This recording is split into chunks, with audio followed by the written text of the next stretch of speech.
Hello students, welcome to the e-learning platform of BSIIT's Mechanical Engineering Department.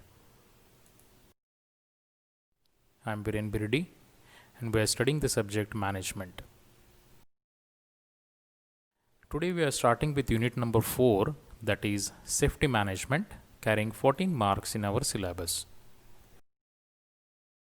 The learning outcomes of this particular video will be, at the end of this video, you will be able to state the general safety norms required to be taken in the given case, and also you will be able to suggest preventive measures of plant activities in the given situation. So let's get started. To begin with the chapter, let us understand what is an accident. So can anybody tell me what is an accident? आपण बरेच accidents बघत असतो आणि या पिक्चरवरनं तुम्हाला काहीतरी थोडासा clue मिळाला असेल की ॲक्सिडेंट म्हणजे नक्की काय. We will see what is an accident. How do we define accident, right? So basically accidents are sudden and not planned by anybody. कुठलाही ॲक्सिडेंट हा अचानक होत असतो आणि तो कोणी प्लॅन करून करत नसतं, इजंट इट? सो मगाशी जे आपण केळीचं साल दाखवलं, त्या केळीच्या सालावरनं आपण अचानक आपला पाय पडतो आणि आपण त्याच्यावरनं घसरून पडतो. It's an accident, kind of an accident. Otherwise also whatever accidents that happen on the road or even in the shop floor, all those accidents are always sudden and not planned by anybody. An accident, an industrial, is a sudden and unexpected occurrence in the industry which interrupts the orderly progress of the work. कुठलाही accident इंडस्ट्रीमधला हा अचानक झालेला असतो आणि unexpected असतो. म्हणजे ते कोणी एक्सपेक्ट केलेलं नसते की काहीतरी ॲक्सिडेंट होईल. सो इट इज अनएक्सपेक्टेड, आणि ज्याच्यामुळं जे काही काम चाललं आहे ते चालू काम, सुरळीत काम हे इंटरप्ट होतं. कारण ऑब्व्हियसली तिथं ॲक्सिडेंट झाल्यामुळं ती वर्क प्रोसेस किंवा तो प्रोग्रेस जो आहे तो थांबतो आणि it interrupts the entire process. But accidents are definitely caused by one or the other reasons. पण ॲक्सिडेंट होण्यामागं एक ना दुसरं काहीतरी कारण असू शकतं. Without reason there cannot be accidents. So let us see what are the different reasons की ज्याच्यामुळं ॲक्सिडेंट होऊ शकतो. So let us see the different causes of accidents or the reasons of accidents. याच्यामध्ये आपण वेगवेगळे जे काही कारणं आहेत ॲक्सिडेंटची ती कारणं आपण बघूया. तुम्हाला सुद्धा माहिती आहेत की काय काय कारणामुळं ॲक्सिडेंट होऊ शकतात. So let us see one by one. First can be poor knowledge of work. जे काही काम आपल्याला दिलेलं आहे त्या कामाबद्दल पूर्ण माहिती नसणे. Since we do not have the entire knowledge of the work given to us or assign to us, there can be accidents, isn't it? So this can be one of the reasons of an accident. Secondly, over confident behaviour at work. बऱ्याचदा आपण over smartness दाखवायला जातो किंवा over confidence दाखवायला जातो आणि त्याच्यामुळे सुद्धा कदाचित ॲक्सिडेंट होण्याची शक्यता असते. फॉर एक्झाम्पल, आपल्याला बऱ्याचदा आपण बघतो की आपण रेसिंग करतो. जे यंग मुलं आहात तुम्ही, ती बऱ्याचदा रेसिंग करतात बाईक्सची. ओव्हर कॉन्फिडन्स असतो की मला माझ्या बाईकवरती आरामात कंट्रोल होऊ शकते आणि त्याच्यामुळं त्या ओव्हर कॉन्फिडंट बिहेवियरमुळं बऱ्याचदा आपण बघतो की ॲक्सिडेंट झालेले आहेत, right? So this can be one reason. Then mischievous behaviour. Mischievous behaviour म्हणजे काय? जी खोडकर वृत्ती असते आपल्यामध्ये, त्या खोडकर वृत्तीमुळे सुद्धा कदाचित ॲक्सिडेंट होण्याची शक्यता असते. बऱ्याचदा आपण काहीतरी खोडी करायला जातो आणि ती खोडी दुसऱ्याला न कळल्यामुळं कदाचित त्याच्यातनं ॲक्सिडेंट होण्याची शक्यता असते. Then stress in work. बऱ्याचदा जिथं आपण काम करतो त्या ठिकाणी आपल्याला मेंटल टेन्शन असतं, स्ट्रेस असतो, आणि त्या स्ट्रेसमुळं सुद्धा आपलं लक्ष थोडंसं विचलित झाल्यामुळं किंवा आपण व्यवस्थित कॉन्सन्ट्रेट करू न शकल्यामुळं सुद्धा ॲक्सिडेंट होऊ शकतो. Unnecessary daring. बऱ्याचदा आपण माहिती नसताना किंवा डेअरिंग करतो. अननेसेसरी, त्याची काही गरज नसती, पण उगीचच हुशारकी मारण्यासाठी किंवा आपण किती स्मार्ट आहे हे दाखवण्यासाठी आपण डेअरिंग करतो आणि त्या ठिकाणी ॲक्सिडेंट होतो. Lace work experience. जसं की पुअर नॉलेज ऑफ वर्क आहे, त्याचप्रमाणे लेस वर्क एक्सपिरियन्समुळे सुद्धा ॲक्सिडेंट्स होण्याची शक्यता असतात. बऱ्याचदा ज्या ठिकाणी आपण समजा इलेक्ट्रिकचा पोल आहे आणि त्या इलेक्ट्रिक पोलवरती 3 फेज कनेक्शन आहे and we don't know what is 3 phase connection, त्याला करंट कुठनं असतो वगैरे हे जर आपल्याला माहिती नसेल तर त्या ठिकाणी आपल्याला कमी एक्सपिरियन्स असल्यामुळे सुद्धा ॲक्सिडेंट होण्याची शक्यता असते. Then bad habits like alcoholism, smoking etcetera. बऱ्याचदा आपण बघतो की गाड्या चालवताना लोक दारू पिऊन गाड्या चालवतात आणि त्याच्यातनं बरेच ॲक्सिडेंट्स होतात. सिमिलरली कामाच्या ठिकाणी जर आपण ड्रिंक्स घेऊन गेलो किंवा अल्कोहोल कन्झ्युम करून गेलो तर त्या ठिकाणी आपल्या डोक्यावरती किंवा आपल्या मेंदूवरती आपला ताबा नसल्यामुळे सुद्धा ॲक्सिडेंट होऊ शकतात. सिमिलरली स्मोकिंग, ज्या ठिकाणी आपल्याला स्मोकिंग नॉट अलाउड झोन आहे त्या ठिकाणी जर आपण स्मोकिंग केलं तर त्यातनं सुद्धा मोठे ॲक्सिडेंट्स होण्याची शक्यता असते. Then inadequate supervision. जे काही आपल्यावरती सुपरवायझन पाहिजे, आपण काम कसं करतो आहे किंवा बरोबर करतो आहे का नाही, तर त्या ठिकाणी ते सुपरविजन व्यवस्थित नसल्यामुळं किंवा इनॲडिक्वेट असल्यामुळं सुद्धा ॲक्सिडेंट्स होण्याची शक्यता असते. Then poor training facilities and employee motivation. कुठल्याही कंपनीमध्ये किंवा कुठलंही काम हाती घेण्याच्या अगोदर त्याचं ट्रेनिंग देणं आपल्याला गरजेचं आहे. मग समजा एखाद्या कंपनीमध्ये ट्रेनिंगच दिलं गेलं नाही आणि डायरेक्टली आपल्याला एखाद्या मशीनवरती कामाला लावलं किंवा एखादं काम दिलं की ज्याच्याबद्दल आपल्याला एक्सपिरियन्स नाही आहे, तर त्या ठिकाणी ॲक्सिडेंट होण्याची शक्यता आहे. इवन एम्प्लॉई मोटिवेशनसुद्धा जर कमी असेल तर त्या ठिकाणी आपलं मन लागत नाही कामावरती आणि कामावरती मन न लागल्यामुळे सुद्धा ॲक्सिडेंट्स होण्याची शक्यता असते. Now what are the different types of accidents. आपण आत्ता कॉजेस बघितली, कारणं बघितली वेगवेगळी की कुठल्या कारणांमुळे ॲक्सिडेंट होऊ शकतो, पण कुठल्या कुठल्या टाईपचे ॲक्सिडेंट्स असतात ते पण आपण बघूया.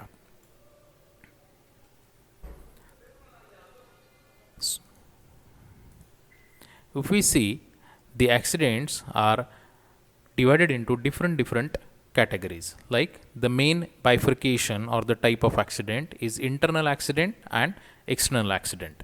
Internal accident म्हणजे काय की त्याची दुखापत आपल्याला आपल्या शरीरावरती बाहेरून दिसत नाही, पण आत मुक्का मार लागलेला असतो. बऱ्याचदा आपण म्हणतो की मला दुखतंय पण मला दिसत नाही आहे, तिथं मुक्का मार असतो, त्याला इंटरनल ॲक्सिडेंट्स म्हणतात. आणि एक्सटर्नल ॲक्सिडेंट म्हणजे काय की जी दुखापत आपल्याला आपल्या शरीरावरती दिसते. इंटरनल ॲक्सिडेंट आणि एक्सटर्नल ॲक्सिडेंट परत 2 टाईप्समध्ये डिवाईड केले जातात. एक आहे मेजर ॲक्सिडेंट आणि दुसरा आहे मायनर ॲक्सिडेंट. मायनर ॲक्सिडेंट म्हणजे काय, तर समजा थोडंसं खरचटलं असेल किंवा थोडं काहीतरी लागलं असेल तर त्याला आपण मायनर ॲक्सिडेंट असं म्हणतो. आणि मग मेजर ॲक्सिडेंट म्हणजे काय, तर जास्ती दुखापत ज्या ठिकाणी झालेली आहे त्या दुखापतीला, त्या ॲक्सिडेंटला आपण मेजर ॲक्सिडेंट असं म्हणतो. मग मेजर ॲक्सिडेंट परत 2 टाईपमध्ये मोडतात. एक आहे फॅटल ॲक्सिडेंट आणि दुसरा आहे डिसॅबिलिटी. फॅटल ॲक्सिडेंट म्हणजे काय की ज्या ठिकाणी तो जो काही इंज्युर्ड माणूस आहे त्याचा मृत्यू होतो. समजा एखाद्या ॲक्सिडेंटमध्ये कोणाचा मृत्यू झाला तर त्याला आपण फेटल ॲक्सिडेंट असं म्हणतो किंवा फेटल मेजर ॲक्सिडेंट असं म्हणतो. पण समजा मृत्यू न होता त्यांना बरंच लागलं आणि काहीतरी डिसॅबिलिटी झाली, हात तुटला, पाय तुटला, असं जर काही झालं तर त्याला आपण डिसॅबिलिटी असं म्हणतो. मग डिसॅबिलिटी परत आपण 2 प्रकारांमध्ये डिवाईड केलेली आहे. एक आहे टेम्पररी डिसेबलमेंट आणि दुसरी आहे परमनंट डिसेबलमेंट. टेम्पररी डिसेबलमेंट म्हणजे काय की बऱ्याचदा आपण पूर्वी सायकल चालवताना पडतो खाली आणि आपला हात मोडतो. मग हात मोडला की तो डिसेबिलिटी झाली, आपल्याला काही काम करता येत नाही त्या हाताने, पण त्याला आपण फ्रॅक्चर घालून त्याला आपण फ्रॅक्चर घालतो, फ्रॅक्चर झालेला असतो, त्याला आपण डॉक्टरांकडनं जाऊन ट्रीटमेंट करतो आणि प्लास्टर लावून घेतो आणि त्या प्लास्टरमध्ये आपण तो हात एक 20 दिवस किंवा असं काहीतरी ठेवतो आणि त्यानंतर तो हात आपला परत व्यवस्थित होतो आणि we can start our work with that particular hand. त्याला आपण म्हणतो टेम्पररी डिसेबलमेंट. आणि परमनंट डिसेबलमेंट म्हणजे काय, तर समजा एखाद्या ॲक्सिडेंटमध्ये एखाद्याचं हात मोडला, पाय मोडला आणि तो पूर्णपणे काढावाच लागला तिथून, तर त्याला आपण परमनंट डिसेबिलिटी असं म्हणतो. टेम्पररी डिसेबिलिटी आणि परमनंट डिसेबिलिटी परत 2 याच्यामध्ये डिवाईड केलेली आहे. One is partial, the other is total. Partial म्हणजे काय, जसं मी सांगितलं की एखादं हाड मोडलेलं आहे, सो इट इज पार्शल, सगळं माझ्या अंगाला फ्रॅक्चर झालेलं नाही आहे, पण एकच हाड मोडलं, त्याला आपण पार्शल टेम्पररी डिसेबलमेंट म्हणणार. पण त्याच ठिकाणी समजा मला बराच मार लागलेला आहे, माझे दोन्ही हातपाय फ्रॅक्चर झालेले आहेत, तर त्या ठिकाणी आपण टोटल टेम्पररी डिसेबलमेंट म्हणतात. टेम्पररी का म्हणतोय? कारण ते प्लास्टर घातल्यानंतर सगळे फ्रॅक्चर्स आपले परत जोडणार आहे आणि आपण परत कामाला सुरू करणार आहोत. परमनंट डिसेबिलिटीमध्ये परत पार्शल आहे, टोटल आहे. टोटलमध्ये काय की समजा पूर्ण हात काढूनच टाकला किंवा बऱ्यापैकी सगळेच हाडं मोडलेली आहेत आणि ते काढून टाकलेली आहेत, त्याला आपण टोटल परमनंट डिसेबिलिटी म्हणणार. आणि पार्शल म्हणजे काय, एखादं बोटाचं छोटासा पार्ट तुटला किंवा एक बोट तुटलं तर त्या ठिकाणी आपण पार्शल परमनंट डिसेबिलिटी असं म्हणणार, की ज्या ठिकाणी आपलं काम सुरू राहतं पण ते फुल फ्लेज किंवा 100% काम आपण करू शकत नाही. तर अशा प्रकारे हे टाईप्स ऑफ ॲक्सिडेंट्स आहेत. ओके, लक्षात आलं? फाईन. सो कुठले कुठले टाईप्स आहेत? एक म्हणजे internal accident, external accident. Internal accident म्हणजे जी आत इंजुरी झाली आहे त्याला इंटरनल ॲक्सिडेंट म्हणायचं. एक्सटर्नल ॲक्सिडेंट म्हणजे जे बाहेरून दिसते त्याला एक्सटर्नल ॲक्सिडेंट म्हणायचं. दोन्ही परत डिवाईड केलेले आहेत मेजर ॲक्सिडेंट आणि मायनर ॲक्सिडेंटमध्ये. मेजर म्हणजे मोठा ॲक्सिडेंट, मायनर म्हणजे छोटं खरोच वगैरे जे काही आहे त्याला आपण मायनर म्हणणार. मेजर परत दोनमध्ये आहे, फेटल ॲक्सिडेंट, डिसेबिलिटी. फेटल म्हणजे ज्यामध्ये मृत्यू होणार, डिसेबिलिटी म्हणजे काहीतरी मोडणार. त्या डिसेबिलिटी टेम्पररी असू शकते किंवा परमनंट असू शकते. टेम्पररी म्हणजे आपण ते प्लास्टर घातलं आणि आपला परत हात पाय परत चालू झाला तर आपण त्याला टेम्पररी डिसेबलमेंट म्हणणार. परमनंट म्हणजे काय, तर ज्या ठिकाणी आपल्याला कायमचा तो हात पाय गमावून बसायला लागणार. आणि त्याच्यामध्ये परत पार्शल, टोटल. परमनंटमध्ये सुद्धा टोटल आणि partial. Fine. So these are the types of accidents. आपण ॲक्सिडेंट्सचे कॉजेस बघितले, ॲक्सिडेंटचे टाईप्स बघितले. मग हा ॲक्सिडेंट होऊ नये म्हणून काय करायचं? So there has to be some preventive measures that we have to take so that we can avoid the accidents. कुठले कुठले प्रिव्हेंटिव्ह मेजर्स आहेत ते आपण बघूया. First, always be alert on the job. जो काही जॉब आपण करतोय, जे काही काम आपण करतोय त्याच्यावरती आपण कायम अलर्ट असलं पाहिजे, आपलं लक्ष असलं पाहिजे की आपण काय करायला लागलेलो आहोत. Then wear the required uniform. जो काही आपल्या कंपनीने युनिफॉर्म घालून दिलेला आहे ते काम करण्यासाठी तो युनिफॉर्म घालणं महत्त्वाचं आहे. For example, these are the few pictures of different uniforms that generally people wear at their workplace. मग 2 नंबरला जे दिसतंय आपल्याला त्याच्यामध्ये एक रेडियमची पट्टी दिसते आहे येल्लो. हा आपण कुठं बघतो? तर ज्या ठिकाणी रात्रीचं रस्त्यांवरती कामं करतात लोक, त्या ठिकाणी रोड ॲक्सिडेंट्स टाळण्यासाठी जेव्हा एखाद्या गाडीचा लाईट त्या माणसावरती पडेल, त्याच्या युनिफॉर्मवरती पडेल, त्यावेळेस ते रेडियम चकाकेल आणि त्या ड्रायव्हरला कळेल की इथं कोणीतरी आहे आणि ॲक्सिडेंट अवॉइड करता येईल. सिमिलरली कन्स्ट्रक्शन साईट्सवरती आपण नेहमी हेल्मेट घालतो किंवा हा फुल आपल्याला दिसते मेकॅनिक जो आहे 3 नंबरचा, तो मेकॅनिक त्याच्या पूर्ण ड्रेस कोडमध्ये आहे. हे सगळे जे काही ड्रेस कोड्स किंवा युनिफॉर्म सांगितलेले आहेत ते सेफ्टी मेजर म्हणून सगळे युनिफॉर्म सांगितलेले असतात त्या त्या फील्डमध्ये. तर तो घालणं आपल्याला जरुरी आहे so that can avoid our accident. Then listen and actively participate during emergency drills. ज्या काही इमर्जन्सी ड्रिल्स असतात, काही ठिकाणी इमर्जन्सी ड्रिल्स घेतल्या जातात, जसं की फायर सेफ्टी आहे किंवा मिलिटरी आहे, अशा ठिकाणी इमर्जन्सी ड्रिल्स घेतल्या जातात. तर ह्या इमर्जन्सी ड्रिल्स जेव्हा घेतल्या जातात तेव्हा आपण त्या ड्रिलमध्ये जे काही आपल्याला सांगितलं जातं, ज्या काही इन्स्ट्रक्शन्स दिल्या जातात त्या आपण केअरफुली ऐकणं आणि त्याप्रमाणे ॲक्टिवली पार्टिसिपेट करणं महत्त्वाचं असतं. सो दॅट जेव्हा खरी इमर्जन्सी येईल त्यावेळेस आपल्याला काय करायचं आहे हे आपल्याला लक्षात येईल. So that can be one of the preventive measures. Always ask your Superior or supervisor about the possible risks of doing a certain task. कुठलंही काम सांगितल्यानंतर त्या टास्कमध्ये किंवा त्या जॉबमध्ये काय रिस्क आहेत ह्या आपण आपल्या सुपिरियरला विचारणं किंवा सुपरवायझरला विचारणं उचित आहे की जेणेकरून आपण ते टाळू शकू. राईट. त्यामुळं ज्या काही इन्स्ट्रक्शन्स आहेत त्या इन्स्ट्रक्शन्स फॉलो करायच्या आणि जी काही रिस्क आहे ती रिस्क मिनिमाइज करायची किंवा काढून टाकायची. Never take a high risk job for which you have not been trained for. कुठलाही जॉब हाय रिस्कमधला की ज्याच्यासाठी तुम्हाला स्पेशल ट्रेनिंग दिलेलं नाही आहे अशा ठिकाणी ते जॉब करायचा नाही किंवा तो रिस्क घ्यायची नाही. कारण आपण मगाशीच बघितलं मेजर कॉजेस ऑफ ॲक्सिडेंट्समध्ये की ज्या गोष्टीचं आपल्याला नॉलेज नाही आहे, ज्ञान नाही आहे, त्या गोष्टी जर आपण करायला गेलो, ते काम जर आपण करायला गेलो तर डेफिनेटली ॲक्सिडेंट होणार. आणि त्यामुळं ज्या ठिकाणी रिस्क जास्ती आहे त्या ठिकाणी आपण काम करणं माहिती नसताना चुकीचं ठरू शकतं. या जो 2 पिक्चर्स आहेत ह्याच्यामध्ये तुम्हाला दिसेल पहिल्या पिक्चरमध्ये ते एका मोठ्या गर्डरवर बसले आहेत आणि कुठं बसलेत बघा, त्यांच्या खाली ज्या बिल्डिंग्ज आहेत त्या स्काय स्क्रॅपर्स आहेत आणि त्या स्काय स्क्रॅपर्सच्या कित्येक फुटांवरती उंचांवरती ते बसलेले आहेत आणि अगदी आरामात बसलेले आहेत. आपण बसू शकू का?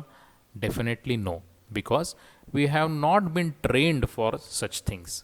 सिमिलरली इलेक्ट्रिसिटीचं मगाशी मी जे उदाहरण दिलं त्या इलेक्ट्रिसिटी पोलवरचं जे काही काम आहे ते काम कसं करायचं याचं जर आपल्याला ट्रेनिंग दिलं नसेल तर त्या ठिकाणी आपण हाय रिस्कमध्ये जाऊ आणि कदाचित ॲक्सिडेंट होण्याची शक्यता आहे. त्यामुळं ज्या ठिकाणी हाय रिस्क आहे आणि आपल्याला ट्रेनिंग नाही आहे त्या ठिकाणी आपण रिस्क घ्यायची नाही किंवा ते काम करायचं नाही. Always follow the safety programme of your workplace. आपल्या कामाच्या ठिकाणी जो काही सेफ्टी प्रोग्राम सांगितलेला असतो तो सेफ्टी प्रोग्राम किंवा त्या सेफ्टी प्रिकॉशन्स घेणं खूप इम्पॉर्टंट असतं. म्हणजे समजा आपण अशा ठिकाणी काम करतो आहे की जिथं स्मोकिंग अवॉइड करायचं आहे किंवा नो स्मोकिंग झोन आहे तर त्या ठिकाणी स्मोकिंग नाही करायचं. This is common sense, isn't it? कारण त्या ठिकाणी जर आपण स्मोकिंग केलं आणि जर फ्लेमेबल सगळं असेल तर त्या ठिकाणी मोठा स्फोट होण्याची होऊ शक्यता आहे. त्यामुळं ज्या ठिकाणी ज्या पद्धतीचे सेफ्टी प्रिकॉशन्स आपल्याला घ्यायला सांगितलेले आहेत त्या घ्यायच्या आणि ॲक्सिडेंट्स टाळायचे. Always be on the lookout for possible cause of accidents and then report it to the management. ज्या ठिकाणी आपल्याला वाटते की कदाचित या गोष्टीमुळं ॲक्सिडेंट होऊ शकतो अशी जर काही गोष्ट आपल्याला आढळली तर ती डेफिनेटली आपण आपल्या मॅनेजमेंटला सांगणं गरजेचं आहे आणि त्या पद्धतीने ते करेक्शन्स करून तो ॲक्सिडेंट जो होऊ शकतो तो आपण टाळू शकतो. त्यामुळं जर असं काही आपल्याला आढळलं तर डेफिनेटली आपण ते आपल्या हायर मॅनेजमेंटला दाखवून द्यायचं की हा प्रॉब्लेम आहे आणि कदाचित याच्यातनं ॲक्सिडेंट होण्याची शक्यता आहे. सो प्लीज टेक केअर आणि त्यातनं आपण तो अवॉइड करू शकतो. Owners of a company should always post signs or rules that should be observed by their employees. Now this is the responsibility of the owner or higher management की जिथे जिथे शक्य असेल तिथं तिथं आपल्या एम्प्लॉईजना आपण अलर्ट करणं गरजेचं असतं. म्हणजे बऱ्याचदा तुम्ही बघितलं असेल की सिनेमा हॉल्समध्ये फायर एक्झिट म्हणून दिलेलं असतं किंवा त्या ठिकाणी आपल्याला वेगवेगळे बोर्ड्स दिसतात. तर त्या ठिकाणी ते साईनबोर्ड्स लावणं गरजेचं आहे. म्हणजे इमर्जन्सीमध्ये कुठून बाहेर पडायचं, कुठले रोड्स आहेत, कुठल्या जिन्याचा वापर करायचा, हे जे काही आहे ते लावणं कंपनीचं काम आहे किंवा ओनरचं काम आहे. Formation of an emergency team among the workers. Emergency झालीच तर त्या ठिकाणी काय प्रिकॉशन्स घ्यायचे याच्यासाठी एक इमर्जन्सी टीम करायची. जे काही लोक आहेत आपल्याकडं कामाला, वर्कर्स आहेत, त्या वर्कर्समधनं एक छोटी टीम काढायची ज्यांना स्पेशल ट्रेनिंग दिलं जाईल आणि स्पेशल ट्रेनिंग देऊन त्यांना इमर्जन्सीच्या काळामध्ये त्यांनी कसं बिहेव करायचं आहे याचं जर ट्रेनिंग दिलं तर डेफिनेटली आपण ॲक्सिडेंट्स अवॉइड करू शकतो. Never risk the health and safety of the employees. This is very important from the point of view of the owner or the higher management. की आपल्याकडं ते लोक काम करत आहेत याचा अर्थ त्यांच्या जीवनाची जबाबदारी आपल्यावरतीच आहे. त्यामुळं कधीही त्यांची हेल्थ किंवा त्यांचं जीवन हे रिस्कमध्ये घालायचं नाही. हे इम्पॉर्टंट आहे. आणि ज्या काही सेफ्टी प्रिकॉशन्स आहेत त्या सेफ्टी प्रिकॉशन्स फॉलो करायला सांगणं, त्यांना योग्य ट्रेनिंग देणं किंवा तिथं वेगवेगळे साईनबोर्ड्स लावणं हे सुद्धा तेवढंच इम्पॉर्टंट आहे. Okay. So these are few pictures that we can see की ज्या ठिकाणी आपल्याला हे बोर्ड्स दिसतात. आता पहिलं जे आहे that is a fire extinguisher. ज्या ठिकाणी आग लागण्याची शक्यता आहे त्या ठिकाणी त्या एम्प्लॉयरनी किंवा त्या हायर मॅनेजमेंटनी त्या कंपनीच्या मालकांनी हे ठेवणं गरजेचं आहे की ज्या ठिकाणी समजा चुकून आग लागली तर तो फायर एक्स्टिंग्विशर घेऊन आपण इमिजिएटली ती आग विझवू शकतो. उजवीकडचा वरचा जो दिसतोय तो डेंजर, डू नॉट क्रॉस हे आपण कुठं बघतो तर बऱ्याचदा जेव्हा आपल्या रस्त्यांची कामं सुरू असतात, खुदाई चालू असते, तर त्या ठिकाणी असल्या प्रकारचे हे दिसतात आपल्याला, पट्ट्या दिसतात की जेणेकरून तो खड्डा त्यांनी बंद केलेला असतो आणि त्याच्यावरती लिहिलेलं असतं की इट्स अ डेंजर, तिथं जाऊ नका. सिमिलरली बॉटमला जो लेफ्टला आहे तिथं एक्झिट दिलेला आहे. मग असे मी जसं सांगितलं की फायर एक्झिट बऱ्याचदा दाखवलेला असतो की ज्या ठिकाणी आग लागली तर कुठल्या बाजूने जायचं बाहेर याच्यासाठी बोर्ड्स असतात. आणि फर्स्ट एड बॉक्स दिसतो आहे आपल्याला शेवटी.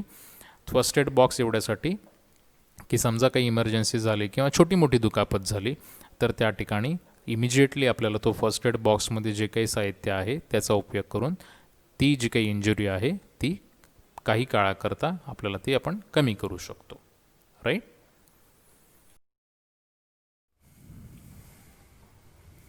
So this is the important message that I want to give, that today is the first day of the rest of our life. आजचा जो दिवस आहे तो आपल्या रेस्ट ऑफ द लाईफचा पहिला दिवस आहे. त्यामुळं प्रिकॉशन्स घ्यायचे. कारणं माहिती आहेत आपल्याला, कुठल्या कुठल्या कारणांमुळे ॲक्सिडेंट्स होऊ शकतात. आता आपल्याला प्रिव्हेंटिव्ह मेजर्स माहिती आहेत, त्यामुळं प्रिव्हेंटिव्ह मेजर्स घ्यायचे आणि त्या पद्धतीने आपण आपले ॲक्सिडेंट्स टाळायचे. राईट. सध्याची इमर्जन्सी काय आहे तर मास्क लावणं आणि ॲट द सेम टाईम जे काही सोशल डिस्टन्सिंग आपण म्हणतो आहे ते सोशल डिस्टन्सिंग पाळणं आणि जो काही ॲक्सिडेंट सध्या मोठ्या प्रमाणात सुरू आहे तो टाळणं. Right. So remember this line always, today is the first day of the rest of our life. In the next video, we will see industrial safety. Till then, stay home, stay safe, study well. Thank you.